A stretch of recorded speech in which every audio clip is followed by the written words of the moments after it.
Hello everyone, today we talk about a particular aspect of the framing of Pauperistic-Evangelical movements in the Roman Church and the monarchic development that this had assumed and the broader organizational forms that this led to between 12th and the 13th century.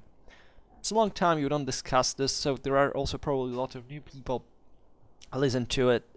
We often talk about Christian history, ecclesiastic history in our medieval series, which is unavoidable for any possible understanding of medieval history and beyond, in any case. And naturally, I have my own view of the thing. This could sound disconcerting at some level, but it's one of those topics that really make you reflect about the impact that they had in the history of Western civilization. I tend to give essentially a positive value overall to this experience. People, including my tutor, that have different ideas, but it's easy to get ideological in this stuff. I would like to reassure you on the fact that I didn't make these videos from or said better, for a Christian or non-Christian or whatever, agnostic, atheistic perspective. I don't care fundamentally. When I'm here, I'm just talking about an aspect of medieval history that is, in my opinion, is grossly misunderstood, overlooked in popular culture. Not just because of these broader, in fact, individual perspectives on religion, etc., that shouldn't inform our judgment, our historical judgment on certain things, but properly because they do not appear, right? They're not discussed, right? The few stuff I see on YouTube on these topics is fundamentally from, I don't know, today we'll talk about mendicant orders. I mean, it's plenty today, even still, of, if you go channels, communities that talk about these things from a chiefly at that point from the Christian perspective of the story, but there is no broader talk, right? Nor it seems sometimes I've met with ferocious, not here. I must say, in my channel, I never received such. Maybe YouTube is different, but out there, the degree of ideologization in these topics is fundamentally warring. It takes almost aggressive nature. Right, and a ferocious laicistic view of history that has to fundamentally blame, in a very ideological and very, I would say, even religious in a certain sense way, the idea that, religion in general, in Christianity, the role of Christianity in the church, etc., depending on where these people stand. And this is very fascinating to me from a sociological and historical point of view, too, because I realize that certain phraseology, certain ideas, do come from specific, let's say, cultural backgrounds, right? That are not banal, and that are often also some that we don't like to discuss because it makes us look at within ourselves, basically, and looking at the great level of historical uneducation about these topics. And that are a derivative often of somewhat a religious oppression. That is to say, certain groups, people, etc., were, religiously maybe repressed in a certain sense. Eventually, they stop being religious, but they keep being repressive on the opposite sense, right? And they confuse that, maybe that society was not oppressive because it was religious, right? But because it was a certain type of society that, I don't know, back in the day was more primitive or more, less democratic, etc. But somebody needs to take, as always, the monofactual explanation. It's all because of religion or atheism that things go wrong. Well, it's not like that, right? It never worked like that, and especially there is so much that you miss, historically speaking, from such extremistic takes and perspectives that it's really damaging for yourself, right? So whatever I say here, just remember that my channel is open to everybody. I have to me, everybody's welcome. right? That there are people who even have, I don't know, different political opinions from mine, and we coexist, right? We don't need even to bring the discussion on certain topics. I say my thing, you comment, but I haven't met with a lot of attrition. Just the historical picture sometimes is so neglected, so ignored, so taken out of the way normally in popular culture, that sometimes you come up with these topics and say, what, I didn't even know such things happened back in the day, or that this phenomenon had such a magnitude of importance. And that's what I care about mostly, because I also, as a medievalist, I did make some history, history of Christianity or religion exams, etc., but they were part of the basic curriculum. I never took specific interest in certain topics, and I must say part of the reason why, and that's why also those exams were useful, is that objectively I didn't know what the thing was about, because it's not so intuitive for a 21st century mind to understand why in the first place religion exists, generally speaking, and or why medieval society, as in previous ones, by the way, in later ones, religion was fundamentally dominating.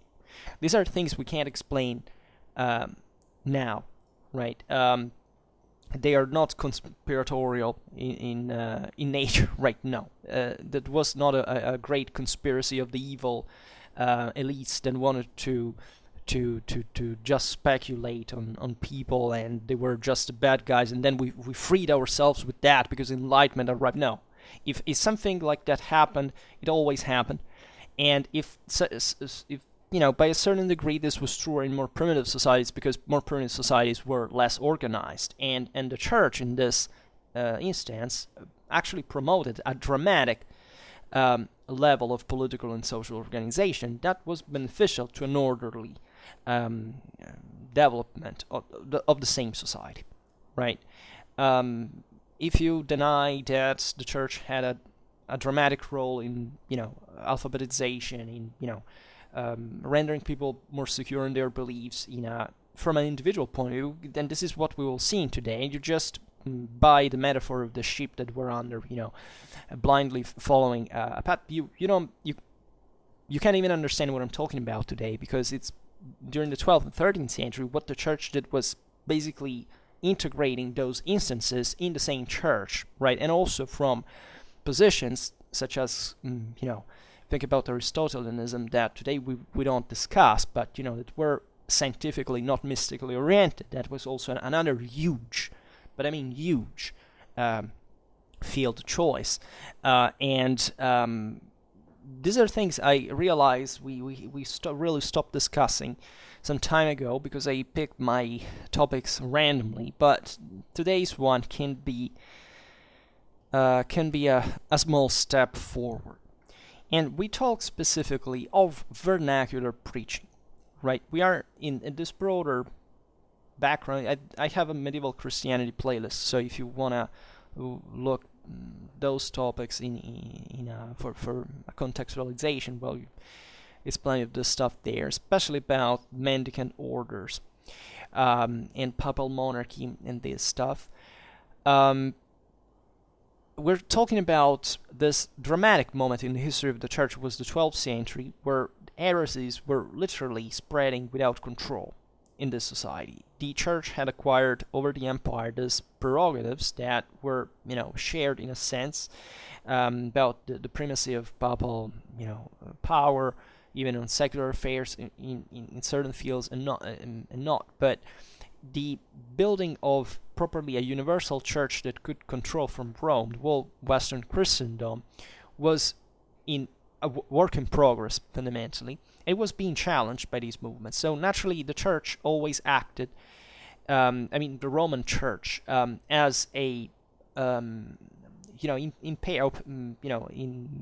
shoulder to shoulder with the secular elites, right? It's just that these elites naturally conflicted, in a sense, not just between the secular and ecclesiastical one, but naturally, the same.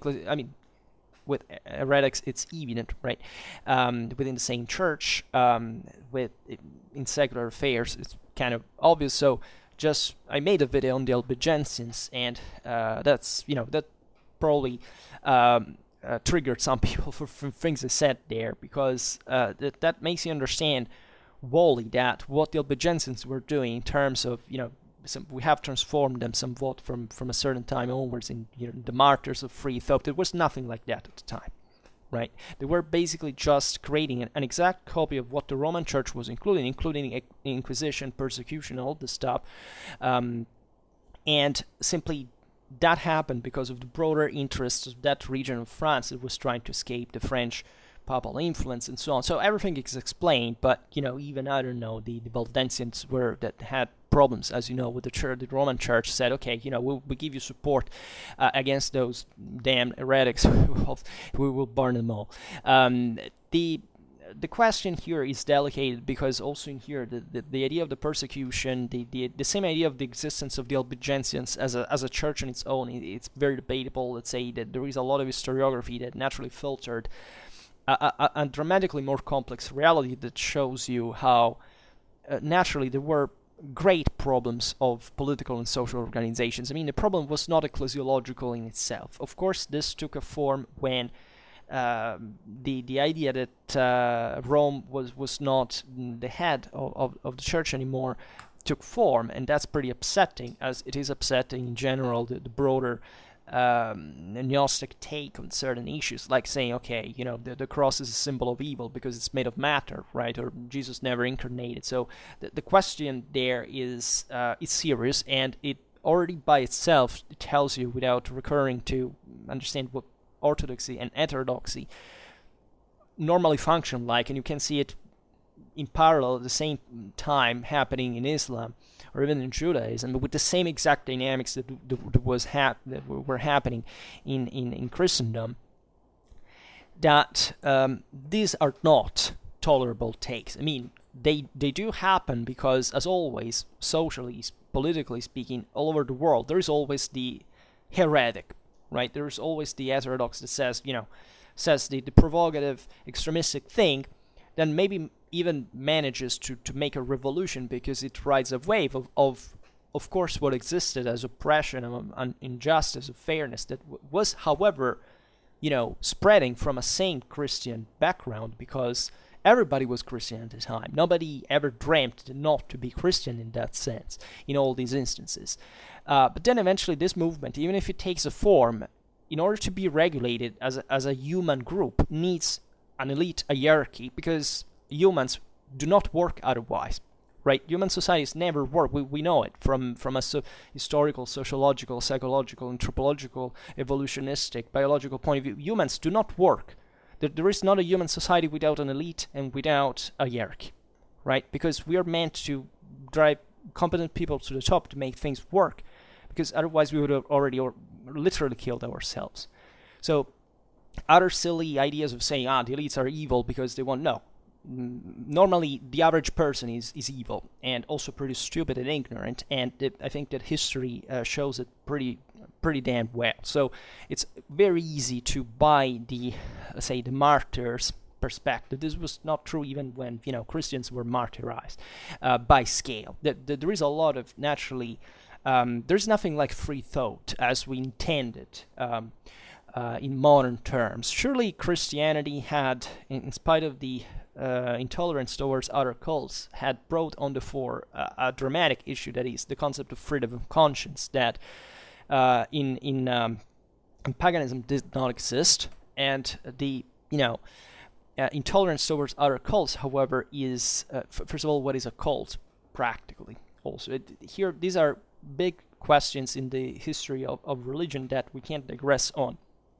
But the point I make is that the period that we have seen here, transitioning from the 12th to the 13th century, is the moment in which all these massive Pauperistic-Evangelical movements that had requested from within the same church, and the Roman one was normally the only possible horizon, because everybody criticized in that sense the richness, the corruption of the church, etc., but nobody ever said, no, we don't want Rome as a center. Say, okay, some had, as we've seen, and that were the they sent a freaking crusade to get rid of them.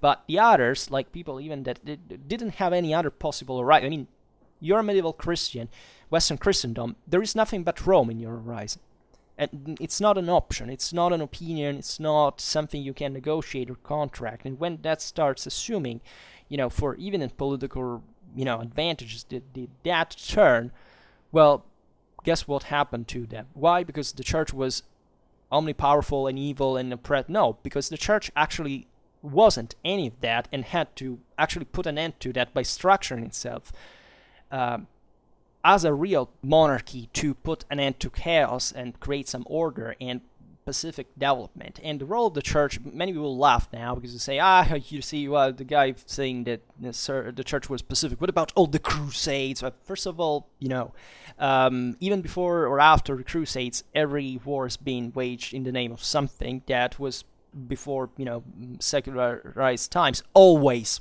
religion. That is, from paganism, from anytheism, all wars were in the name of God, right? Crusades are specifically distinguished by another point, that is, who leads them, for example, right? And this, for who knows the history of the Crusades and in the essentials, is pretty well known. Why are the Crusades so important? Crusades are not an object of, liberalism or conservatism to be discussed by people who have not even, a degree in history. That's silly. Study books, real ones, historical ones, not political pamphlets. Read what is studied abroad, in all Western academies of lay secular background about history of Christianity, because that's what we do, independently from what we believe on. Guess why? Because that's freaking important. And because there is an exterminated, huge, immense historiography on these topics, because we know pretty damn well what they were about, and we would be very thankful as historians if people didn't weaponize them for their pretty, narrow-minded political schemes to just reveal a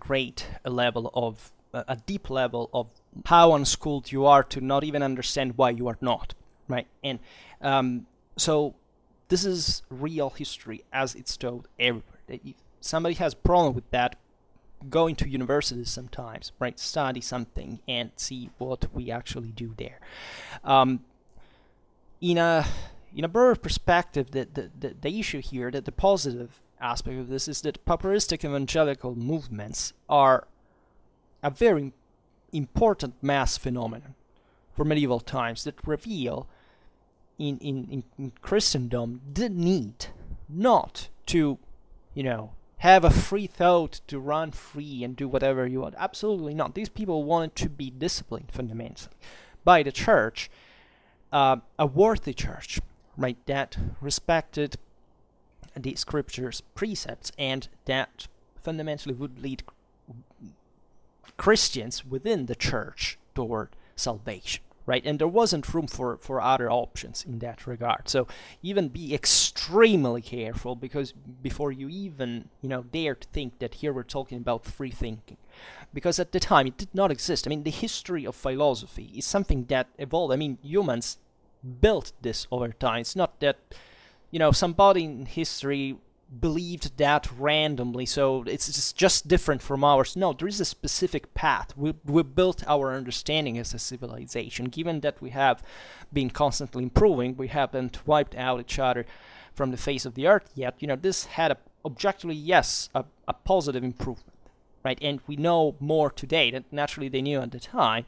But never think also that what was believed at the time was believed for some random, superstitious, subjective reason, because it was actually way more functional for that specific political and social context and how it was needed to work at that time, actually way more in relative terms than whatever we believe today about our world serves to us, right? And just look at what, mass beliefs today are basically about, and how much they help, or better, do not help, about making the world an efficient place for, humanity to dwell. So the church, that was pretty damn clever, understood that these instances were to be integrated within the Roman Church. after all, the same papal monarchy was born with the Gregorian reform from these instances, right? They had written them. In a sense, the masses had remained disappointed because of various reasons. Today we can't properly address, but it's obvious that if you build a papal monarchy, you're starting also to, the main problem with the Gregorian reform was getting rid of imperial interference in these, in ecclesiastical matters, appointments, etc. So it was all, private business even there. The church built a papal monarchy that was doing basically the same, but on its own. So this was criticized because they said, there should be a, more equal, more, pauperistic, in fact, or evangelical horizon of the same church. That's idealistic, if you want. Most people probably didn't even care about this in that regard, but there are other reasons that are not just ecclesiological, but broadly speaking, in fact, political and social, for which lots of people were starting in these times. That's so the rise of national monarchies, of more, let's say, of greater imbalances from economical, also military point of view, the need of, the fear also, of not being saved, of living in war, in a reality that was atrocious. Of course, we're talking about a time that, if you know what the history of mankind has been about up to a few generations ago, in most cases, it's something horrible by any stretch of the imagination. So this the pauperistic movement, all these poor people, masses of beggars, in pre-industrial societies were fundamentally, societies were able to absorb without too much, let's say, trouble. Also, thanks to the same church, by the way, that began to integrate these movements, the pauperistic movements of preachers, new orders, the mendicant orders, to cope with that, especially in the great centers that were developing at the time, the cities, right? Vernacular preaching is needed for a world, not for a counter world. It is needed for urban communities, right? For people that didn't have just to survive out there in the fields, because the next harvest would, was dependent life on that or that. There was a lot of people who were coming to live in the city, also from that background, that began to work on behalf of these other richer people that were ever more educated and made questions and needed an answer from the church. And it was the middle classes, like most changes in history. It's never the people. People mostly are poor. They're materially and morally inferior, let's say, that they don't have the capacities to make a change, right? All big revolutions, historically speaking, naturally wrought the discontent, the oppression, the sufferings, the injustice, but those who led them were always the richer classes, in a sense. That's what the bourgeois revolutions were, also what the communist revolutions were. It was never the people without control. It was always the intelligentsia, in a sense, that made the thing, right? And this new intelligentsia was to be found at the time in the cities. Of course, people were ever more literate. They read. They knew that they wanted an answer, right? Politically, because the church permeated their life, not just as a belief. We're talking about bishops that had temporal power, soldiers, lands. This was a massive structural element of politics and society. The world was ruled by these people, together with the secular elites that paralleled them, right?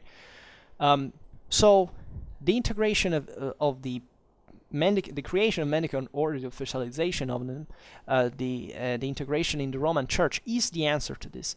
We can't remain silent anymore. We must show that these demands are right.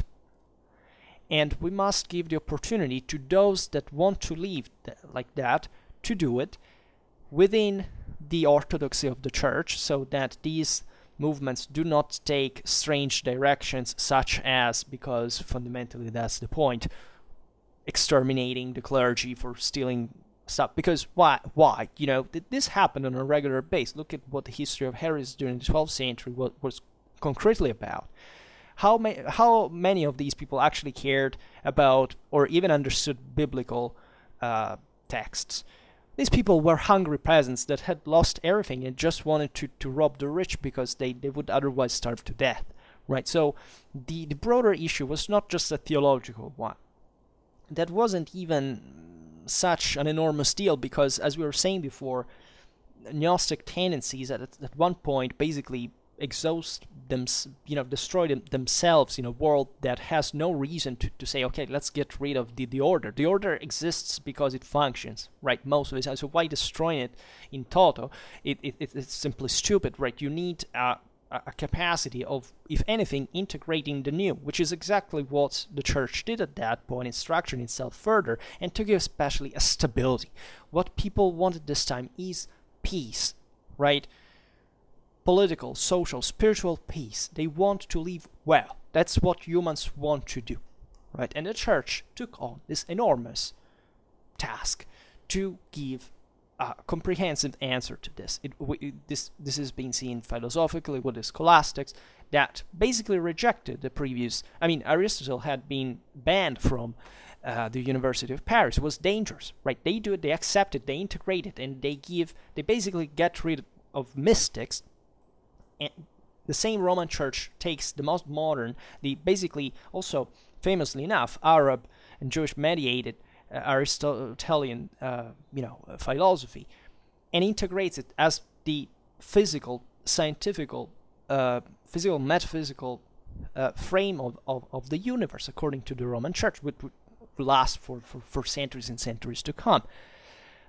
It gives something that is a rational background, not a Platonic idealistic one, like the one of the mystics that just gave. What can you reach with the mystics? You basically, here there was an intrinsic tension within the same church. I mean, the same monks were fundamentally, as you know, often opposed also to the episcopal elite, that, to be quite honest, was the dramatically most capable, intelligent, and developed one. I mean, bishops really knew how to rule a state, how to give an order, how to make a society peaceful and prosper, right? These classistic ideas, of course, please do not come out with that the elite is just a parasitary thing, that elites catalyze the development of civilization. Without elites, there can't be a lead, there can't be a unity of command, there can't be an order, there can't be a clear view. It's just people killing, doing whatever the hell they want. I mean, the episcopal elites are the same ones that basically used violence to put an end to anti-Jewish pogroms during the waves of, popular, in fact, reaction, a completely motivated one against the Jews, for example, ever since the Crusades started. Guess why? Because the average person is freaking damn stupid, and people who are at the top and want a society to be peaceful, prosper, etc., put an end to people that want to kill others, right? And these were Christian bishops that were protecting the Jewish communities at the time, right? This may sound weird in the sense that you say, well, but you Jews were discriminated. Yes, and as I told you before, there was nothing like a modern sense of tolerance or, free thinking, etc. But it's still better in a world like that, to be preserved by somebody that, at least makes you survive than the first idiot from the next house that wants to rob you with the excuse that you are of a different religion and kills you, right? There is an order there that we have to respect, and we improved and capitalize on that to arrive to the point we are now with human rights and, a worthy way of living by moral standards, I would say. These things did start, I mean, it was a long road, right? That's what we were saying before. Humans had to learn this. And this passed through discipline. You can't have a society that is free to do what it wants and pretending that will accomplish something. That society will accomplish something only when there is somebody who raises at the top and starts saying, my authority, you have to be disciplined, because without discipline you can't be free, because you don't know what to do, right? And this naturally occurred historically by the same people making that improvement. So that is, the most intelligent, the most capable realized that there was a better thing to do, right? That being absolutely negatively free, which is a pretty bad idea for any society. If anything, we shouldn't praise freedom, but liberty, which, in case you don't know, there is an abyssal difference between the two things. What you want is to be free, but also safeguarded by other people that, thinking being free, are prevented from hurting you or stealing your property or, committing any other kind of violence or crime against you for no valid reason. So this is crucial, because what eventually happened, historically, with development of modern philosophy, the idea of just natural, it was already present in here. The church was founded, legally speaking, on just naturalism already at this point, right? There was a divine law, there was a natural law at the time. This is also a moment of enormous juridical development. These are the centers of the great universities, of the same scholastics, of philosophy. It was all intertwined. This is the great medieval civilization, right, that reached its apex by the 13th century, and that we should learn to admire for its universal horizons. That is something that, in a modern perspective, we lost, in a sense, because we concentrated on the local, on the detail, and we kind of lost track of the enormous capacity of synthesis that, if anything, is what humans are most able to do with their brain, that no other calculator can, as well as we do. Because guess why? Evolutionistically speaking, we are built exactly to make sense out of chaos, which no other machine can do but our mind. If you refuse that, right, and it's a bit the same peremptory attitude that brings you to discard the fact, if you are either theistic or atheistic, to discard the other perspective, or to say history is just about that, right? It's the same exact problem. These people at the time didn't have it, because at the time it wasn't about choosing to be Christian or not. It was that the Christian vision had within itself all the answers that were needed at the time. And this whole struggle, even in radical terms, wasn't trying to escape that at all. People didn't care. They didn't want what benefit, whatever, right? This should naturally make us digress in part also on the value of religion, if you don't want from a theological, but also from a philosophical point of view. Why are there religions? Do you still believe in the story that religions are fairy tales invented for people for keeping them at bay like it is? Well, you have a pretty damn low understanding and respect of human intelligence, I would say, yourself. It's not very flattering to your own understanding, right? And it's not a surprise that even history of religion today is increasingly, from a theological point of view, ever more coming to overlap with science, because it turns out that in this broader sapiential and looks at the world, in multiple religions, there is often a pretty spot on, pretty accurate realization of what the human condition is from a physical, scientific point of view on this earth. And that it's just a fundamentalistic approach both to religion and to science that brings to such misunderstandings. Then, of course, dogma is another thing. I won't discuss that. But I could easily see, even in faith, a scientific principle, given what it's used to in order to live as human beings. But this is a completely different topic, and I stress that this can be the position of a theist or an atheist, or whoever you want, right? This is not a matter of bias or subjective opinion. This is factually what we are coming to recognize at a scholarly level, right? With a multidisciplinary approach. So it was important, naturally, in this new environments, especially in the cities, where, as we've seen, the middle classes now were literate, mostly. Yes, they knew how to read and write in Latin, but mostly they would still use vernacular, and this is, in fact, the center is also booming of vernacular literature at many levels, also, in fact, the scholarly ones.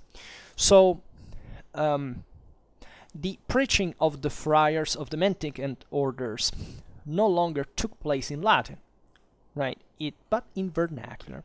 Eventually, the mendicant orders, as you know, will take over. Also, the university teaching. They would pass from literally from beggars to become the greatest professors in medieval civilization. How this happened, we will discuss in another situation. That happened through elite, through competence, through selection. It's exactly how civilization is supposed to work, not because some fanatic was brought to teach people, to indoctrinate them with blind devotion. The point we make here is that these people had been integrated in the Roman Church exactly because they had to customize and personalize the individual faithful, spiritual, dialogue, I would say. That is to say, I'm listening to you. I'm not imposing you this rule. I'm letting you talk, and I'm explaining. I'm taking the time to explain to you for the first time, speaking your own language, vernacular, without rendering it cryptic with Latin, etc., spreading it to the masses, to everybody who would listen to, and it would flock to listen to these preachings. What the deal is, right? And the reason we will naturally look in detail about the enormous production, intellectual, literary, philosophical production that stemmed from this phenomenon at the time. The mendicant order's preaching is not any longer limited to the exposition of the biblical text contemplated by the liturgy of the day, of this time, but the scriptural passage itself constitutes the starting point on which to expose theological or moral doctrines that were being elaborated, in fact, at the time by the clerical intellectual elite. This is crusadingly important because you realize that biblical exegesis was now accessible to everybody. Does this sound to you to an oppressive system where, no, the book is closed, we all control, and you don't have to mind your business, go back, caring about your crops? Here you have the Bible being discussed publicly, right? I'm not saying that this didn't bring to persecutions. There were also, and you would be surprised by how, even in the modern world, and even more in certain cases, actually this happened. I mean, by the 16th century, the Roman Church considered burning a woman as a witch, as an idiocy, a superstition, something like a mental person would believe. Right? In New England, you still find it in the 18th century these things happening. So you wonder at that point, even in terms of what specific. At that point, of course, naturally the Reformation had brought to the same. I mean, what historiographically and culturally also still turns a part of the world against saying, look what the oppressive dark Middle Ages, where it was all about those damn Roman popes that controlled everything so obscure and corrupt, and and everything.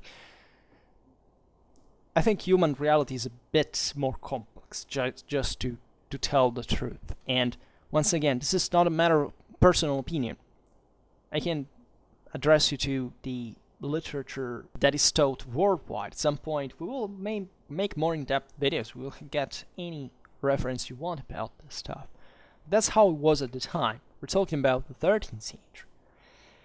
And the same ecclesiastical elites prepare a series of tools for the religious, let's say, to make both the contents and the techniques of preaching homogeneous. Right, this is also important. The tools through which these information were delivered. The presence of an authority is the, certification of a certain standard of quality, just as today, right? When you approach these texts, you can't have two things being true at the same time. I mean, if you do, you're a moral relativist. The fact that two people have different opinions is fine as long as they can express them, but this has zero to do with whether they are correct or not. And between two opinions, doesn't matter, maybe they're both wrong, but still one is surely better objectively, absolutely, than the other. If you don't believe this, you don't believe in science. So you go nowhere with that. So what tools are we talking about? Well, essentially manuals for composing sermons, the famous artes predicandi, collections of exempla, hagiographic repertoire, etc. Right. So also you realize that there is a lot of also popular culture, folklore, tradition participating to this, because the geography in part was also built like that. There are narrative stories. They would be accessible to the people. This is very important. So in all this, a complex action is set in motion aimed at properly ensuring the passage of the religious doctrines of the ecclesiastical elite, which elaborated them, to the elite of the faithful, who must naturally believe and put them into practice. But here we're talking about an elite that provides to the people the information they are to consume by themselves. The same people,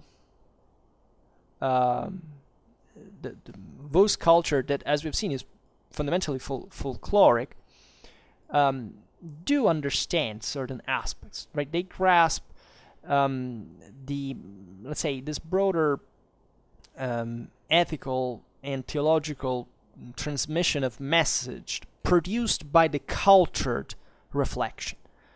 What I would like to stress is that before this time, the elite wouldn't do this. The elite wouldn't talk to these people. The Pauperistic-Evangelical movements were demanding for answers. The elite gave these answers. It said, this is what we are elaborating now.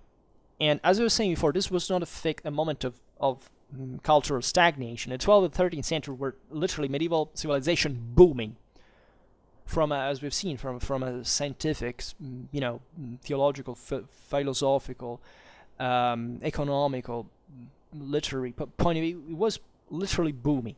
So this is not even saying, okay, we've always had, this formula here from centuries, and we always, hid it from the people for who knows which reason. Now, okay, let's give it to them. No, the elites were rendering the people participant to this broader effort, to these new acquisitions, which is really remarkable in a humanistic sense. There was a control, though. Discipline was required, indeed.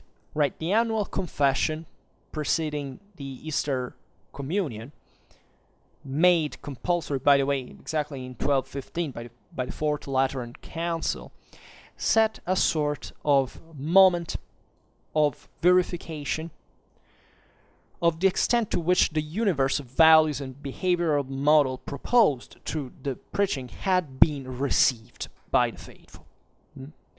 So the annual confession preceding the Eastern Communion was the moment in which this increased, that was rendered universal at this point by the Fourth Lateran Council, was aimed at checking whether the faithful had received the new approach to the new information.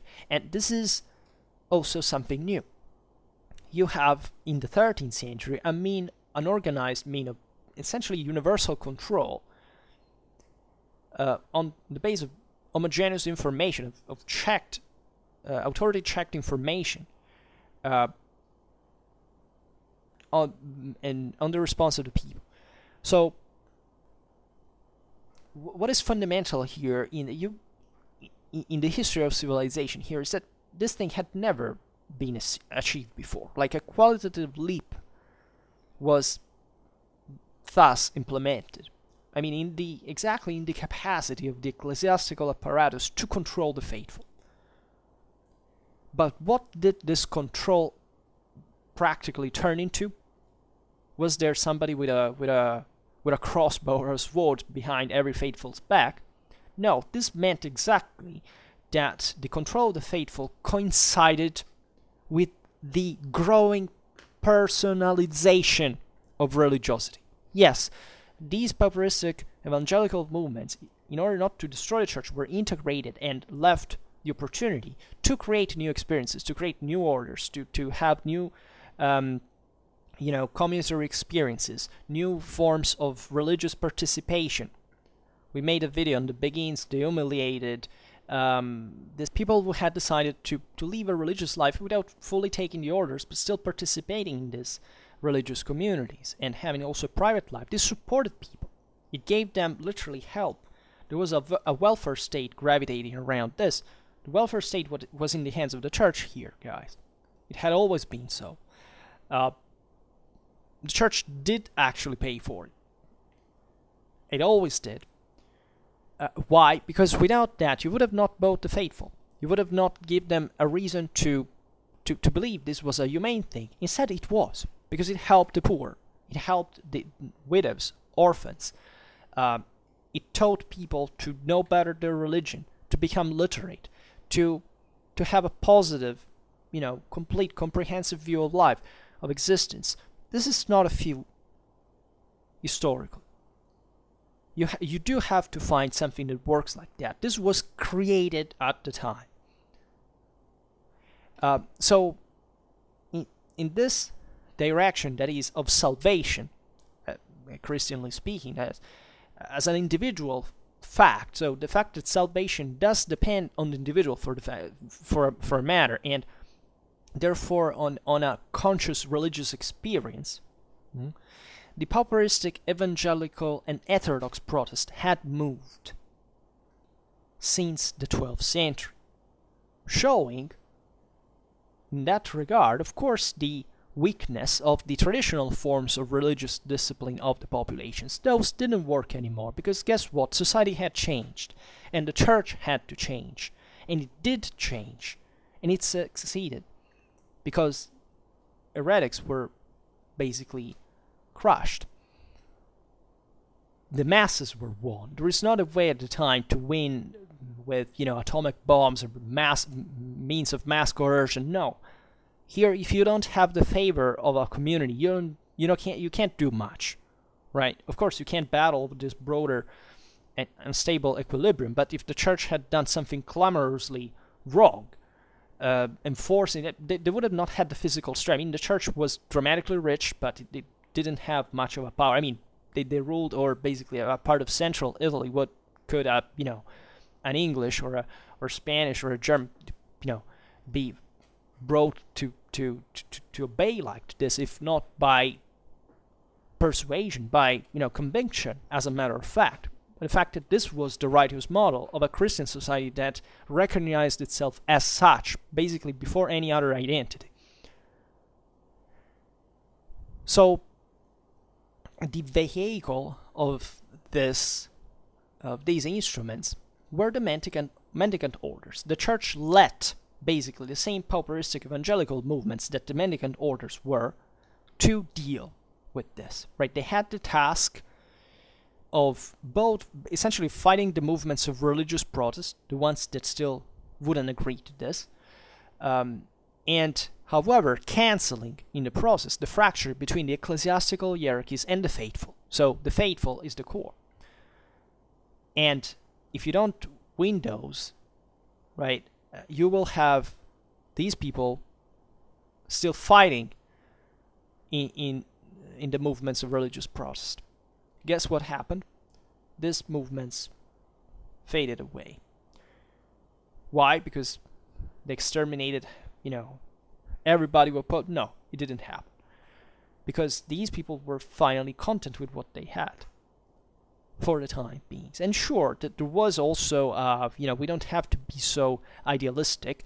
There were new means of concrete coercion, of imposition. In the 13th century is the apex of feudal power. There is concretely a mean to keep, but it's not as in terms of outcome of how society behaves more oppressive than before, because the 13th century is also the moment of the rise of the middle classes that are integrated by the same feudal hierarchies in the control of the state, very often against the high nobility, the oligarchy, and therefore there is a general elevation of this is dramatically well known. I mean, by the 13th century, society became as rich as it never happened. At some point, at least during the Middle Ages, by the 14th century, would reach in some areas to easily the, at least in a spread sense, more than the Roman Empire already by the 13th century. Yes, because by the beginning of 14th century, you can have Florence becoming materially so wealthy as the Rome of Antonine times. But Antonine times didn't have, outside of Rome, in the country, the same amount of wealth, of literacy, of development, of economical activity that there was in 13th century European countryside. Right? So this is a world that cannot work but through cooperation. And that's what makes a civilization properly meant. And if you allow me this, this phenomenon happening between the 12th and 13th centuries, that compared to ours are pretty damn primitive times, well, does appear something dramatically profound, right? And makes you, feel extremely respectful towards the achievements of the church in this regard. I would say, when I say the church, I mean the society of the time, right? It's not a specific merit of, but as we were saying before, the church was made of elites, and it is these elites that actually made the thing done. Because without them, you don't have an order, you don't know what direction to take. The Pauperistic-Evangelical movements had emerged exactly for seeking, from getting an answer from Rome, from the papacy, that was seen unavoidably and inescapably, as we were seeing, the only possible point of reference by these people. Right, and there were lots of other motivations mixed. They were political and often took different paths, as also anti-Roman movements, such as that were never so open, but fundamentally were about. That's just what we call the Albigensians fundamentally, but that had deeper political motivations. That is to say, the County of Toulouse didn't want to be absorbed by the Kingdom of France, understandably. But it's not just the religious factor was following that, but it was, most people living there were actually good Roman Christians that maybe didn't even conceive the secession properly. But the idea spreading without control about this thing happening was, if you want, another elites, local elites, let's say, consequence. Right, not of the common people that, after all, wouldn't even know much about the Bible in itself. Well, now the Roman Church, with the mendicant orders, also acquaints them with the same Bible. What do you want more from an obscurantistic, oppressive, and etc. world of the time? Right, we grew through these things, right, step by step. So let's learn to judge the difference that it makes, because that is what makes us moral people, and not just fanatics. Right? Alright, bit of a heated video today, but I like to make these points because, as we were saying before, I'm not expert of ecclesiastical history. I don't study, it doesn't interest me more than much. I study military history, that's my thing. But when I read these things, there is also a military nature to it. That there is the idea of the unity of command, right? The idea that somebody has to decide that united and with a single head, societies can achieve a lot, right? And when they are fragmented, when they do not have a single intention, they don't act jointly. They lose. And guess who lost there like that? The heretics, because they didn't have a center. They didn't have a unity. And why?